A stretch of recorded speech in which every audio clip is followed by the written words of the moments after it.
To add a map in Squarespace, start by opening your web browser and typing in the Squarespace website. Once the website appears, click on it to access your account dashboard. From there, navigate to the website where you want to add a map. After logging in and accessing your account, select the page where you want to add the map. At the top left, you'll see an Edit button. Click on it to choose from various options.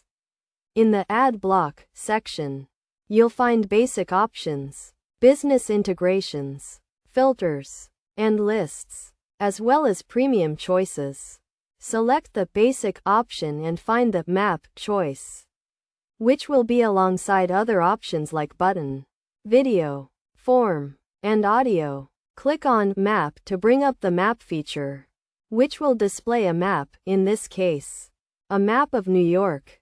You can drag the map to fit your desired field and edit it further by clicking on it.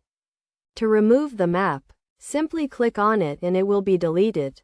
With these steps, you can easily add a map to your Squarespace website.